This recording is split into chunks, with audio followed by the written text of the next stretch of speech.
أما بعد فأعوذ بالله من الشيطان الرجيم.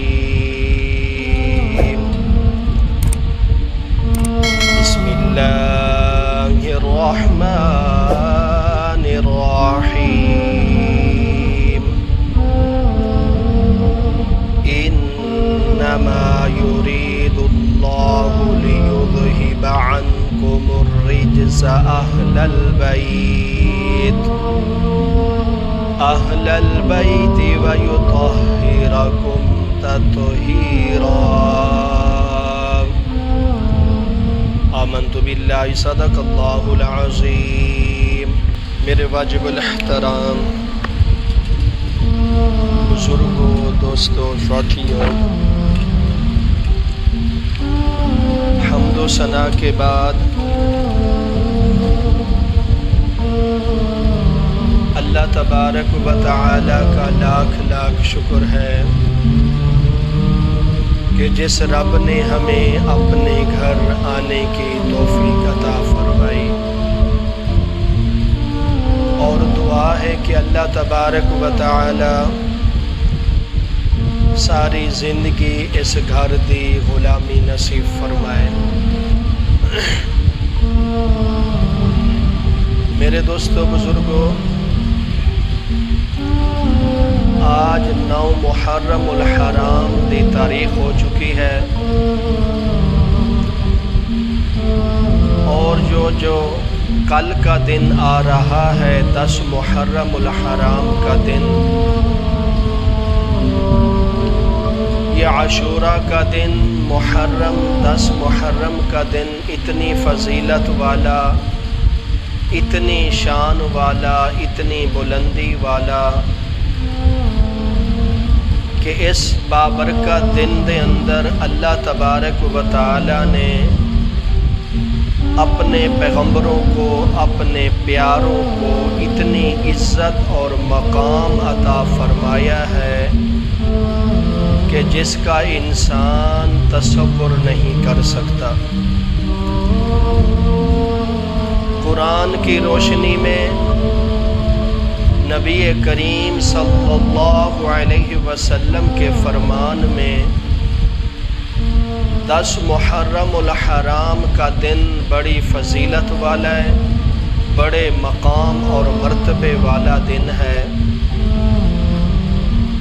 پھر اللہ تبارک و تعالی دی حکمت نو دیکھو کہ جیڑا دن اتنی عظمت اور مقام والا دن ہو، اور اس دن اپنے پیارے محبوب علیہ الصلاۃ والسلام دے پیارے نواسے نو شہادت دا جو دن اللہ تعالی نے مقرر فرمایا تھا، وہ دن 10 محرم الحرام کا دن ہے. اس طرح آسان لفظاں دے اندر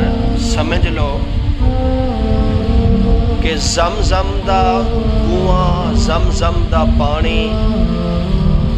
حضرت اسماعیل علیہ الصلاۃ والسلام دی ایڑیاں تو جاری ہویا چشمہ. پھر اس زمزم دے پانی دی اتنی بڑی شان، اتنا بڑا مقام، اتنی بڑی بلندی کہ دنیا دا کوئی پانی زمزم دے پانی دا مقابلہ نہیں کر سکتا. پھر اسی طرح اللہ تبارک و تعالی نے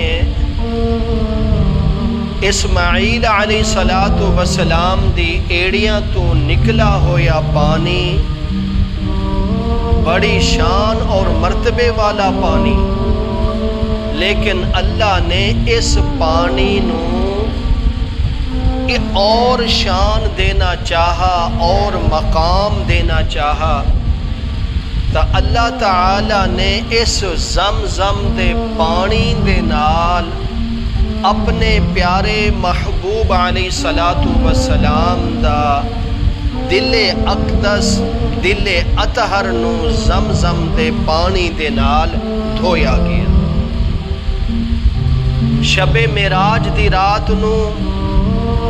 آپ صلی اللہ علیہ وسلم دا وجود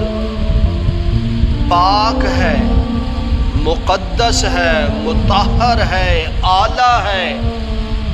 آپ صلی اللہ علیہ وسلم دے قریب نجس آ ہی نہیں سکتا، کوئی پلیتی آ ہی نہیں سکتی، لیکن اس کے باوجود آپ صلی اللہ علیہ وسلم دا جو دل مبارک دھویا گیا شب معراج دی رات نو، ایدی ایک حکمت سی کہ اے زمزم دے پانی، تیرا مقام بڑا اعلیٰ ہے، تیرا مرتبہ بڑا اعلیٰ ہے، لیکن تیرے نال میں اپنے محبوب دی نسبت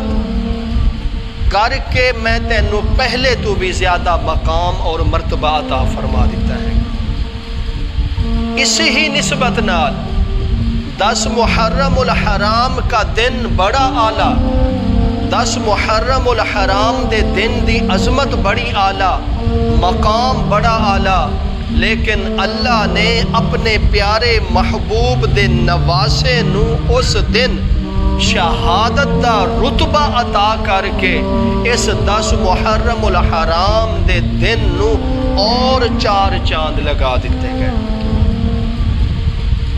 حضرت امام علی مقام حضرت امام حسین رضی اللہ تعالی عنہ دی جو شہادت ہے وہ 10 محرم الحرام نو میدان کربلا دے اندر واقع ہوئی ہے۔ اس واقعات تو انہاں چیزاں تو ہر مسلمان واقف کار ہے، ہر مسلمان نو علم ہے، لیکن اسی ہر سال محرم دے مہینے دے اندر انہاں واقعات نو بار بار رپیٹ اس واسطے کر رہے ہیں کہ ساڑھے دلان دے اندر اہل بیت دا مقام، شہدائے کربلا دا مقام پہلے تو زیادہ اضافہ ہوتا رہے، کیونکہ جو مسلمان کا دل ہے وہ اس طرح اس کی ماند ہے کہ جیسا کوئی فصل نو اگر پانی دینا بند کر دیو گے وہ فصل خشک ہو جائے گی، وہ فصل آپ کو فائدہ نہیں دے گی۔ اگر اس فصل نو اس کے وقت کے مطابق بار بار اس کو پانی دیتے رہیں گے تو وہ فصل ہری بھری بھی رہے گی اور آپ کو فائدہ نفع بھی پہنچائے گی۔ یہ اسلامی قرآن حدیث کی روشنی میں اہل بیت کا جو مقام ہے، جو مرتبہ ہے، اس چیز کو بار بار آپ کو اس لیے سنایا جاتا ہے کہ تاکہ ہمارے دل پہلی نسبت تو زیادہ روشن ہو جائیں۔ ہمارے دلوں میں اہل بیت کی محبت ہے، اصحاب رسول کی محبت ہے، لیکن ان واقعات کو جو بار بار آپ کو سنایا جاتا ہے تاکہ ہمارے دلوں میں اہل بیت کی محبت اور زیادہ پیدا ہو جائے، اصحاب رسول کی اور محبت پیدا ہو جائے، اور جس کے دل میں اہل بیت کی محبت سب سے زیادہ ہوئے گی، ایسے لوگ دنیا میں بھی کامیاب ہو جائیں گے اور آخرت میں بھی کامیاب ہو جائیں گے۔ اور الحمدللہ میں نے گزشتہ جمعۃ المبارک میں نے آپ کے سامنے محرم الحرام کے جو اسلامی سال شروع ہونے کے جو چند واقعات، چند مسائل تھے، میں نے وہ آپ کے سامنے تفصیل کے ساتھ بیان کیے، اور میں نے پچھلے جمعہ میں نے آپ سے وعدہ کیا تھا کہ اگر اللہ تعالیٰ نے زندگی دی تو انشاءاللہ آئندہ جمعے اہل بیت کا مقام اور ان کی شان اور ان کا مرتبہ میں آپ کے سامنے بیان کروں گا۔ اور اس طرح سمجھ لیں کہ 5 تن پاک دا اج ذکر ہوئے گا، قرآن دی روشنی دے اندر بھی اور احادیث مبارکہ دی روشنی دے اندر بھی۔ شاید میں شہادت کربلا نو انہاں واقعات نو میں تفصیل دے نال بیان نہیں کر سکاں گا۔ ایک میری دل کی تمنا ہے، حسرت ہے، بلکہ دوست احباب کا بھی یہی رائے ہے کہ وہ یہی پسند کرتے ہیں کہ ہمیں واقعہ کربلا تفصیل کے ساتھ تاریخ کی روشنی میں، احادیث کی روشنی میں، قرآن کی روشنی میں سچے حقائق ہمارے سامنے رکھے جائیں، تاکہ ہمارے دلوں میں ان واقعات کو سن کر سمجھ کر پہلے بھی اسی اہل بیت نال اپنے دل، جان، مال، اولاد، بیوی، بچے کو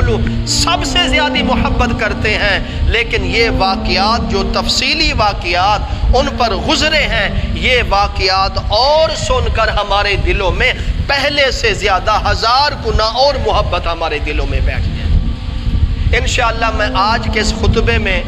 آج کے اس مختصر وقت میں قرآن کی روشنی میں، احادیث مبارکہ کی روشنی میں آپ کے سامنے اہل بیت کا ذکر رکھوں گا کہ قرآن اہل بیت کس کو کہتا ہے اور احادیث مبارکہ اہل بیت کس کو کہتی ہے، اور 5 تن پاک کون شخصیت ہیں جنہوں اسی 5 تن پاک کہنے ہیں۔ اکثر لوگوں کو وہ اپنی زبان سے یہ جملہ کہہ دیتے ہیں 5 تن پاک، 5 تن پاک، لیکن ان کو اس چیز کا علم ہونا لازم ہے کہ جو میں اپنی زبان سے 5 تن پاک کا ذکر کر رہا ہوں، ان 5 تن پاک میں کون کون سی ہستیاں ہیں اور ان کا مقام کتنا ہے اور ان کا شان مرتبہ کتنا ہے، اور اللہ ان سے کتنی محبت کرتا ہے اور اللہ کا محبوب ان سے کتنی محبت کرتا ہے۔ سب سے پہلے قرآن کا سہارا لیتے ہیں۔ قرآن کی جو آیت مبارکہ میں نے آپ کے سامنے تلاوت کی ہے خطبے میں عربی میں، اور اس کا سہارا لے کر میں آپ کو ایک بات کی طرف اشارہ کرنا چاہتا ہوں کہ اللہ تبارک و تعالی نے ارشاد فرمایا کہ انما یرید اللہ لیذہب عنکم الرجس اہل البیت ویطہرکم تطہیرا۔ اللہ تعالی فرماتے ہیں کہ اے میرے محبوب، اے میرے پیغمبر،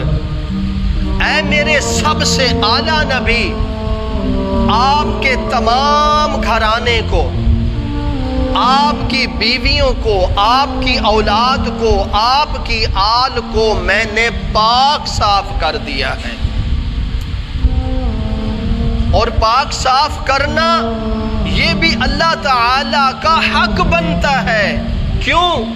کہ جس طرح اللہ نے اپنے پیارے محبوب علیہ الصلوۃ والسلام کو پاک رکھا، صاف رکھا، مطہر رکھا، اعلیٰ رکھا، مقدس رکھا، اسی طرح اللہ کا یہ حق بنتا ہے کہ اپنے محبوب کے گھر والوں کو بھی، اپنے محبوب کی آل کو بھی پاک، مطہر، اعلیٰ، عرفہ رکھنا چاہیے تھا۔ اور اللہ تعالیٰ نے اس آیت مبارکہ کو اتار کر اس چیز کا حکم دے دیا ہمیں کہ دنیا والوں، جس طرح میں اپنے پیارے محبوب علیہ الصلوۃ والسلام کے پاس قریب کسی نجس کو، کسی گناہ کو، کسی برائی کو قریب نہیں آنے دیا، اسی طرح میں رب کا بھی یہ حکم ہے، جس طرح کوئی گناہ، کوئی برائی، کوئی عیب میرے محبوب کے قریب نہیں آ سکتا، اسی طرح میرے محبوب کی آل کے قریب بھی گناہ نہیں آ سکتا۔ قرآن کی روشنی میں علماء کرام فرماتے ہیں اس آیت مبارکہ سے جو حکم فرمایا گیا، اس آیت مبارکہ کی روشنی میں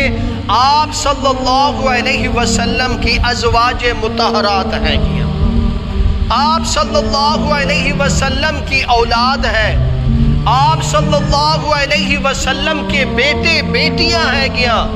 اور اللہ تعالیٰ نے آپ صلی اللہ علیہ وسلم کو اتنا پاک کیا، اتنا پاک کیا۔ اکثر میں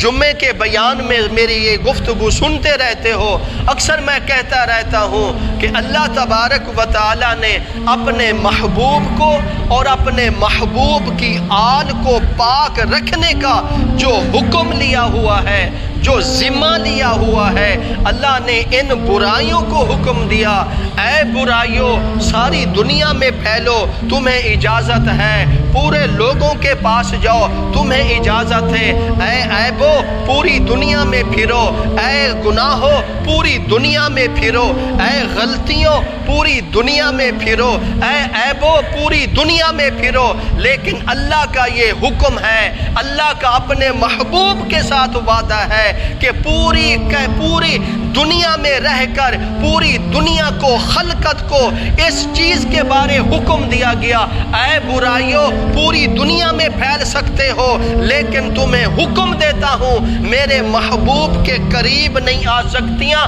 اور میرے محبوب کی آل کے قریب بھی نہیں آ سکتیاں برائیاں۔ ہمیں کیا حکم ملتا ہے؟ ہمیں حکم ملتا ہے کہ اے مومنو، اے ایمان والو، کسی گناہ کے قریب نہ جاؤ، کسی عیب کے قریب نہ جاؤ، کسی غلطی کے قریب نہ جاؤ۔ لیکن جس وقت آپ صلی اللہ علیہ وسلم کی باری آئی، اور جس وقت آپ صلی اللہ علیہ وسلم کی آل کی باری آئی، تو اللہ نے حکم فرما دیتا، انما یرید اللہ لیذہب عنکم الرجز اہل البیت ویطہرکم تطہیرا۔ اللہ فرماتا ہے اے دنیا کے عیبو، ساری دنیا میں بھٹک سکتے ہو، پھر سکتے ہو، لیکن میرے محبوب اور میرے محبوب کی آل کے قریب نہیں آ سکتے۔ اور یہ عیب اور یہ برائیاں تو بہت بڑی چیز ہیں، یہ جو مکھی ہمیں اکثر تنگ کرتی ہے صبح شام، اللہ نے فرمایا اے مکھیے جہاں تیرا دل کرے جا کے بیٹھ جا، لیکن میرے محبوب کے جسم عطر پر تینوں بیٹھن کی اجازت نہیں۔ میرے محبوب کے جسم پر اس مکھی کو بیٹھنے کا بھی حکم نہیں ہے۔ اور اسی طرح جس طرح اللہ نے اپنے محبوب کو پاک رکھا ہے، اسی طرح اللہ نے اپنے محبوب کی آل کو بھی پاک رکھا ہے۔ اور اس آیت میں اللہ تعالی نے فرمایا آپ صلی اللہ علیہ وسلم کی ازواج مطہرات کو پاک کیا گیا، ہر نجس سے، ہر برائی سے، ہر عیب سے، ہر غلطی سے۔ مطہرات کی طرف اگر کوئی انگلی اٹھاتا تھا تو پھر کسی کو گواہی دینے کی ضرورت نہیں، عرش والا خود ازواج مطہرات اور آپ صلی اللہ علیہ وسلم کی آل کے لیے خود قرآن مجید کی آیاتوں کو نازل فرما دیتا تھا ان کے پاک دامنی کے لیے۔ تو فرمایا گیا انما یرید اللہ لیذہب عنکم الرجس اہل البیت ویطہرکم تطہیرا۔ اور فرمایا گیا جس طرح میں نے اپنے محبوب کو پاک رکھا ہے، صاف رکھا ہے، اسی طرح میں نے اپنے محبوب کی گھر والیوں کو، ازواج مطہرات کو اور اپنے محبوب کی آل کو بھی ہمیشہ ہمیشہ کے لیے قیامت تک میں نے پاک صاف رکھا ہے۔ جس طرح میرے محبوب کے قریب کوئی گناہ جا نہیں سکتا، اسی طرح میرے محبوب کی آل کے قریب کے پاس بھی کوئی گناہ نہیں جا سکتا۔ جس وقت یہ آیت مبارکہ نازل ہو چکی تو آپ صلی اللہ علیہ وسلم نے دل کے اندر تصور میں سوچا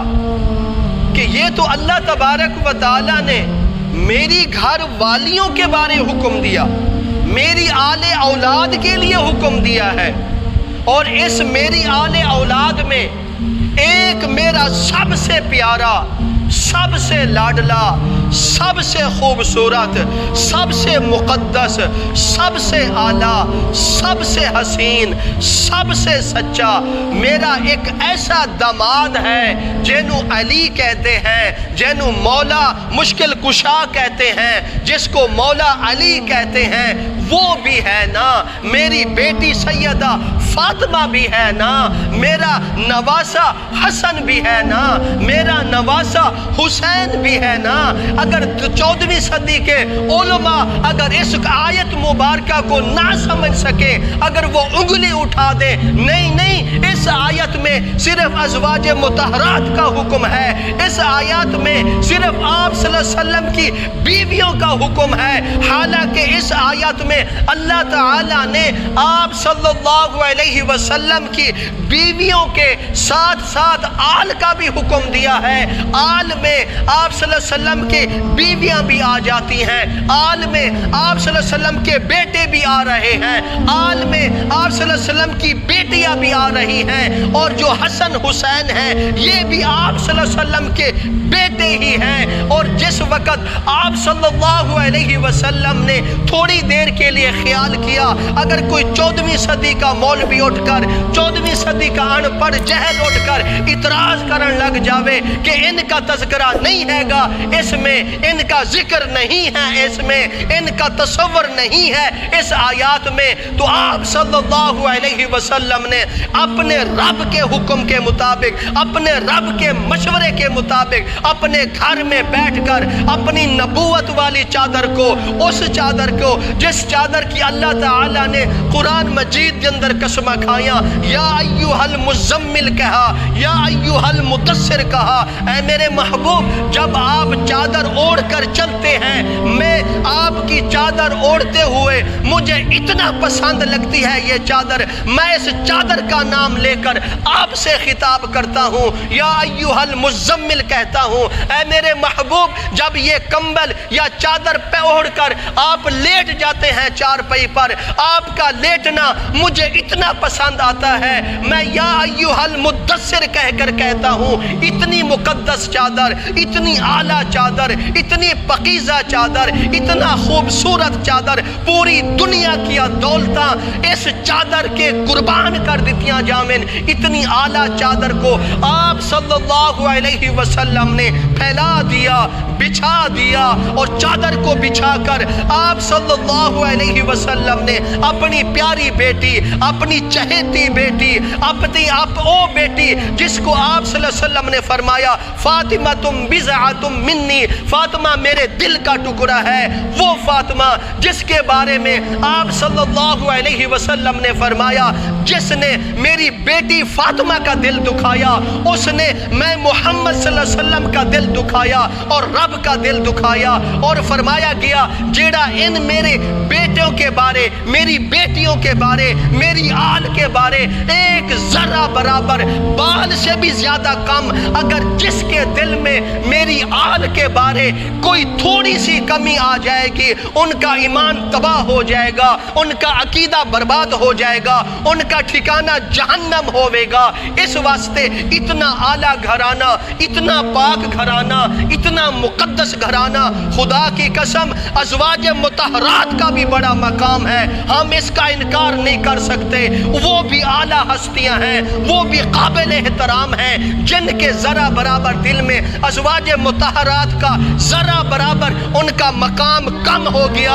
ان کا ایمان برباد ہو گیا، ان کا بھی بڑا مقام ہے، ان کی بھی بڑی عزت ہے، لیکن میں سلام کرتا ہوں اس گھرانے کو، سلام کرتا ہوں اس اہل بیت کے گھرانے کو جس کی شان کے بارے، جس کی عظمت کے بارے اللہ بھی قرآن میں کہتا ہے انما یرید اللہ لیذہب عنکم الرجز اہل البیت ویطہرکم تطہیرا۔ جس وقت قرآن آ جاوے پھر اور شان بیان کرنے کا حق نہیں بنتا، جواز نہیں بنتا، لیکن اس کے باوجود آپ صلی اللہ علیہ وسلم کو جو کہ سب سے پیارے تھے، سب سے پیارے تھے، سب سے اعلیٰ تھے، سب سے محبوب تھے، اللہ کے محبوب نے اپنی نبوت والی چادر بچھا کر حضرت سیدہ فاطمہ کو بھی بلا رہے ہیں، سیدنا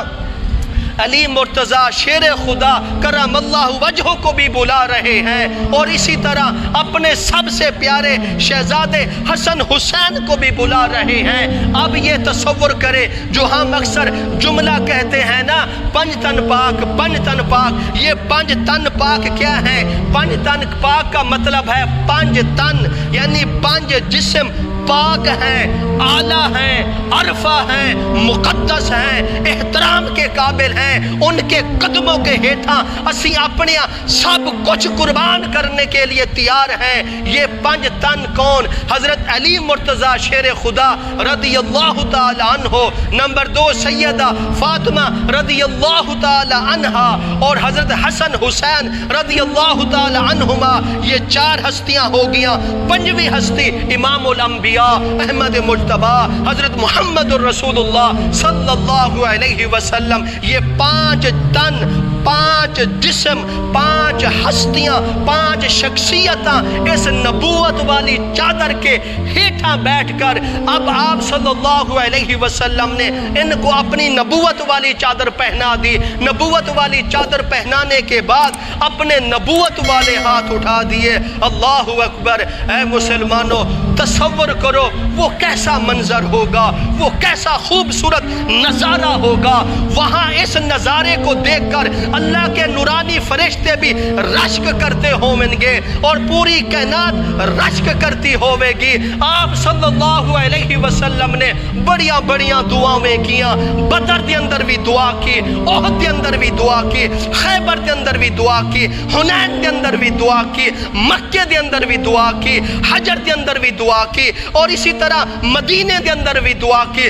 سفر دے اندر بھی دعا کی، گھر دے اندر بھی دعا کی، بیت اللہ شریف دے اندر بھی دعا کی۔ لیکن ہر دعا دا اپنا اپنا اپنا مقام ہے۔ لیکن اس دعا کے قربان جائیے جس دعا کو کرنے کے لیے اپنے اہل کو، اپنے شہزادوں کو، حضرت علی، حضرت فاطمہ، حسن حسین کو اپنی چادر دے ہیٹھاں بٹھا کے اپنے نبوت والے جس وقت ہاتھ اٹھائے ہوں گے، یہ نظارہ ہی وکھرا ہوئے گا۔ فرشتے بھی رشک کرتے ہوں گے، ساری مخلوق بھی رشک کرتی ہوئے گی۔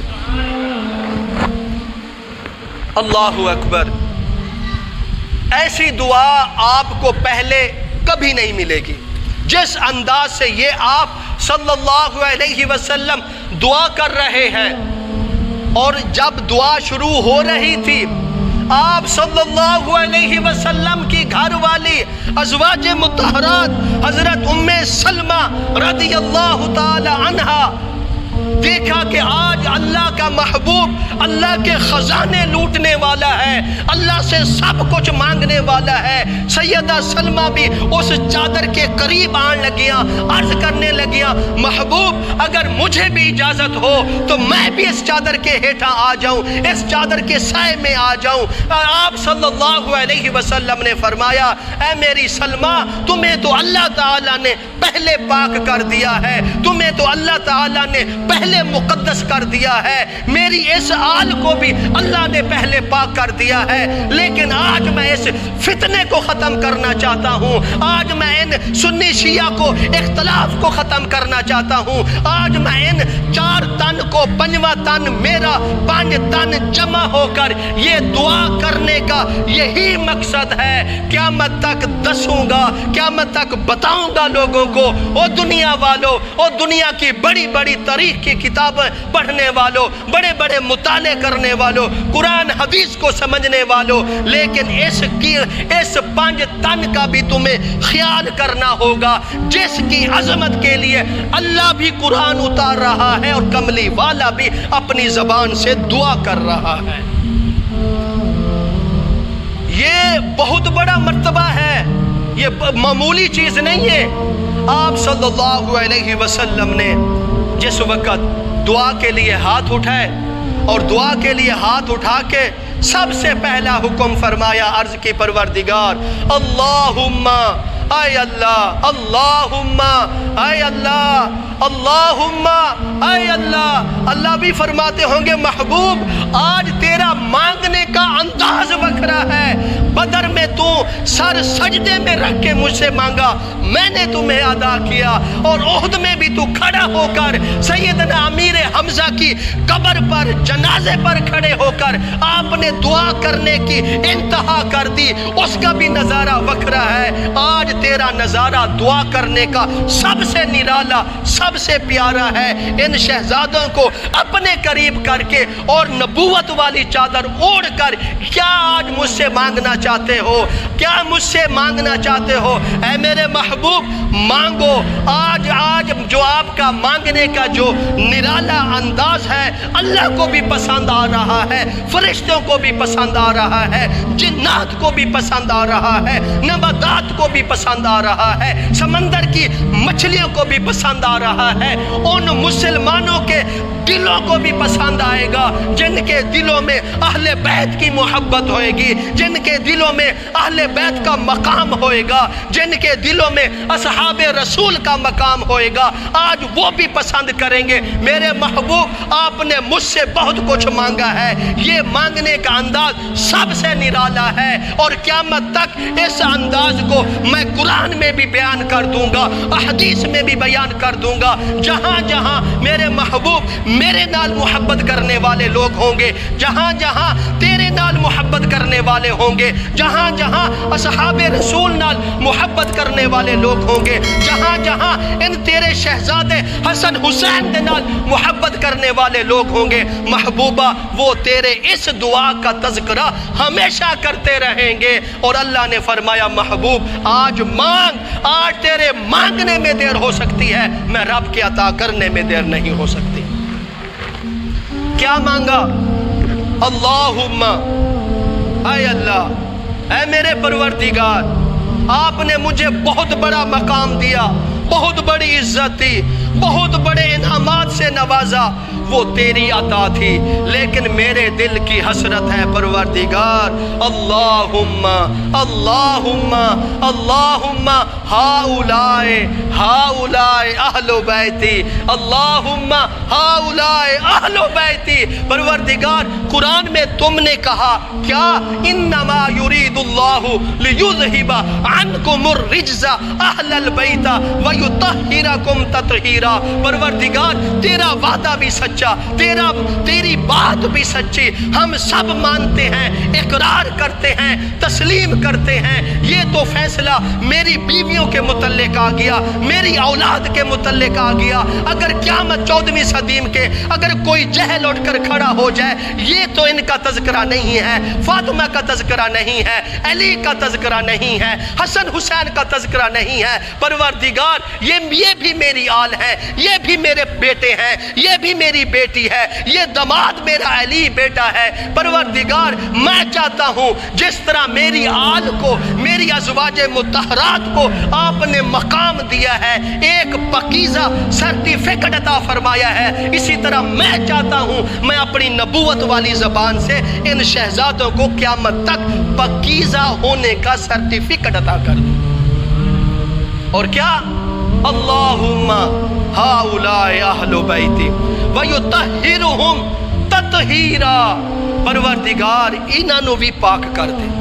انہوں بھی مقدس کر دے، انہوں بھی سب تو اعلیٰ بنا دے، انہوں بھی سب تو پاکیزہ بنا دے، جس طرح تو نے میری آل کو، میری بیویوں کو پاک کر دیا ہے، اسی طرح یہ بھی میرے فرد ہیں، یہ بھی میری بیٹی ہے، یہ علی میرا داماد ہے، حسن حسین میرے دل کے ٹکڑے ہیں، جنت کے شہزادے ہیں، اور جنت کے خوشبو کے معطر پاکیزہ گلدستے ہیں۔ اس وقت تک جنت اپنی خوشبو مہکا ہی نہیں سکتی جتنی دیر تک اے جنتی شہزادے حسن حسین جنت کے اندر قدم نہ رکھ دے من۔ جدو اے شہزادے جنت کے اندر قدم رکھ دے من، جنت کی بھی خوشبوواں اپنی پھیلان لگ جائے گی، جنت بھی خوبصورت بن جائے گی، کیونکہ جس وقت کسی چیز کا سردار مل جاتا ہے تو وہ سب سے زیادہ اپنے آپ کو خوش قسمت سمجھتی ہے۔ آپ صلی اللہ علیہ وسلم جس وقت جنت داخل ہوں گے سب سے اعلیٰ نظارہ ہوگا،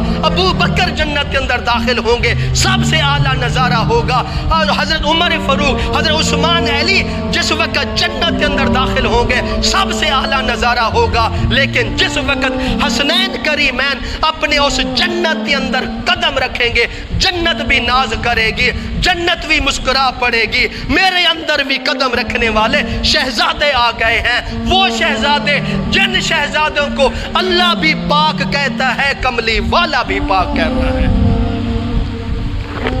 اللہ اکبر، کیوں نہ پاک ہو، کیوں نہ اعلیٰ ہو، کیوں نہ گھرانہ اعلیٰ ہو۔ حضرت علی مرتضی شیر خدا رضی اللہ تعالیٰ عنہ، ان کی ولادت کو دیکھو، ان کے ولادت کے مقام کو دیکھو۔ بی بی مریم سلام اللہ علیہا، حضرت عیسیٰ علیہ السلام کی والدہ ماجدہ، اعلیٰ مقام مرتبہ ہے بی بی مریم دا، جیڑا ان بی بی مریم سلام اللہ علیہا کے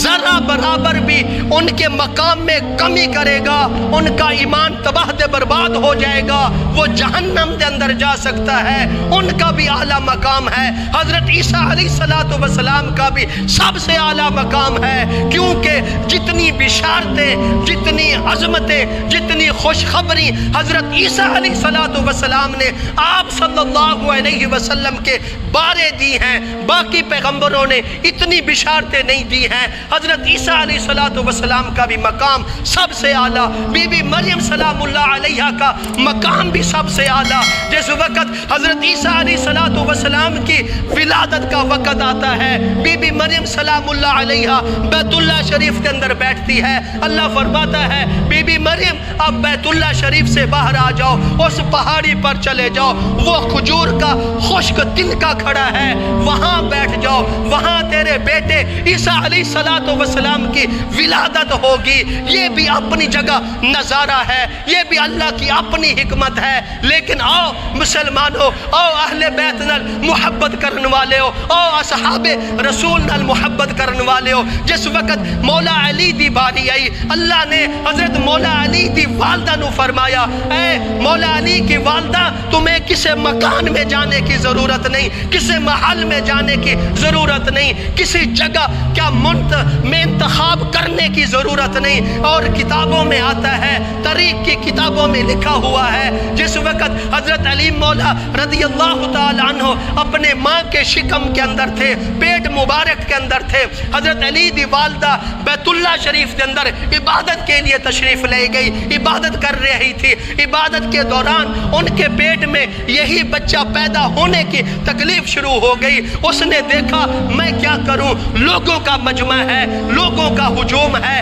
اب میں باہر جاؤں گی، حرم سے باہر جاؤں گی تو تکلیف زیادہ ہو جائے گی، میں کیا کروں۔ اچانک آنکھوں سے دیکھا بیت اللہ شریف کا دروازہ کھلا ہوا نظر آیا۔ اب بیت اللہ شریف کے دروازے کو بھی دیکھ رہی ہے اور تصور بھی کر رہی ہے، اللہ کا گھر ہے، مقدس گھر ہے، پاکیزہ گھر ہے، اس گھر کے علاوہ اس زمین خطہ میں کوئی مقدس گھر ہو ہی نہیں سکتا، میں کیا کروں۔ اجے تصور میں سوچ رہی تھی، غیب سے آواز آئی، اے علی کی والدہ، اے فاطمہ بن اسد، تمہیں اور سوچنے کی ضرورت نہیں ہے، کہیں جانے کی ضرورت نہیں ہے، جو بیٹا آپ کے شکم مبارک میں ہے یہ سب سے اعلیٰ، سب سے حسین، سب سے خوبصورت، سب سے نرالا ہوے گا۔ میں رب چاہتا ہوں اس علی کی ولادت کی جگہ بھی بیت اللہ شریف ہونا چاہیے۔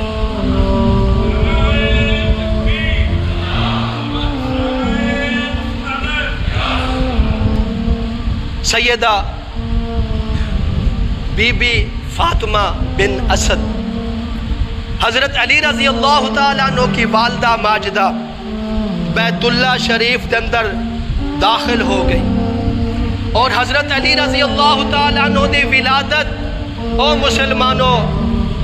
یہ قرآن کا فیصلہ ہے، احادیث کا فیصلہ ہے۔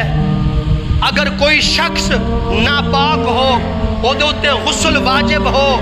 اس کو اجازت نہیں اللہ کے گھر داخل ہو، مسجد میں قدم رکھے، اگر آئے گا سخت گناہگار ہوگا، اللہ کو بھی ناراض کرے گا، اللہ کے محبوب کو ناراض کرے گا۔ لیکن اس مقدس گھرانے کے کیا کہنے، اس پاکیزہ گھرانے کے کیا کہنے، جب عورت بچہ پیدا کرتی ہے تو 40 دن وہ ناپاک رہتی ہے، اس کو عبادت کرنے کا حکم نہیں ہے، نماز پڑھنے کا حکم نہیں ہے، لیکن میں قربان جاؤں سیدہ علی دی والدہ دے قربان جاؤں، میں اپنا سب کچھ قربان تو کر سکتا ہوں، لیکن ان کے مقام میں ذرا برابر کمی نہیں آنے دوں گا، نہ کسی کو کرنے دوں گا، نہ خود کروں گا۔ میں اپنا تن تو قربان کر سکتا ہوں، لیکن آل بیت کے بارے میں ذرا برابر الفاظ نہیں کہہ سکتا۔ خدا کی قسم، وہ دیکھو جہاں بچہ پیدا ہوتا ہے وہ جگہ پلید ہو جاتی ہے، وہ جگہ پلید ہو جاتی ہے،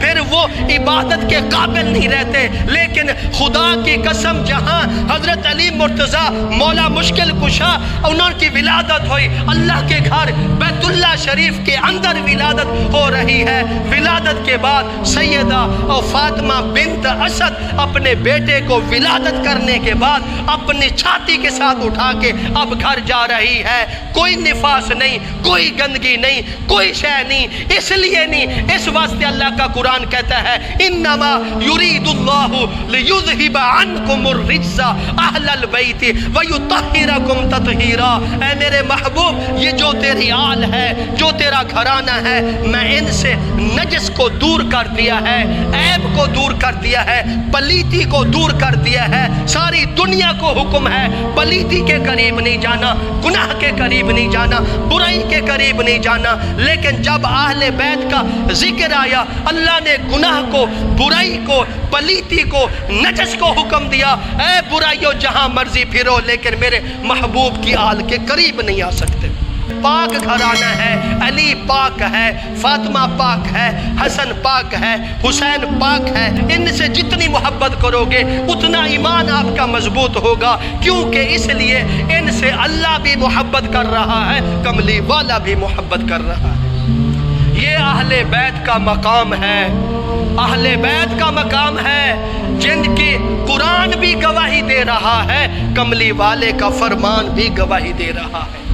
جس کے بارے میں اللہ بھی کہتا ہے انما یرید اللہ لیذہب عنکم الرجس اہل البیت ویطہرکم تطہیرا۔ اللہ کہہ رہا ہے یہ گھرانہ پاک ہے، اور آپ صلی اللہ علیہ وسلم بھی اپنی نبوت والی زبان سے کہتے ہیں اللہم ہؤلاء اہل بیتی، اللہم ہؤلاء اہل بیتی ویطہرہم تطہیرا۔ پروردگار، جس طرح تو نے میرے گھر والے کو پاک کیا ہے، اسی طرح ان کو بھی پاک کر دیجیے۔ یہ پاک گھرانہ، مقدس گھرانہ، ان کا مقام سب سے اعلیٰ، ان کا یعنی کہ ان کے اوپر اگر ہمارا ایمان ہے تو ہم سب کچھ ہمارے پاس ہے۔ اگر ہمارا اہل بیت کے متعلق ذرا برابر، اصحاب رسول کے متعلق ذرا برابر اگر ہم نے شکوک والے پاسے طور پہ، تو پھر ہمارا ایمان تو برباد ہو سکتا ہے۔ لیکن اہل بیت، اصحاب رسول کے مقام، عظمت، شان میں ذرا برابر کمی نہیں آ سکتی۔ ہمارے ایمان کی یہی نشانی ہے، ہمارے عقیدے کی یہی نشانی ہے۔ اگر ہم اس دنیا میں، قبر میں، آخرت میں اگر کامیاب ہونا چاہتے ہیں تو پھر ان سے محبت کرنی ہوگی تو ہم کامیاب ہو سکتے ہیں، اگر ان سے محبت نہ ہوگی تو ہم کامیاب نہیں ہو سکتے۔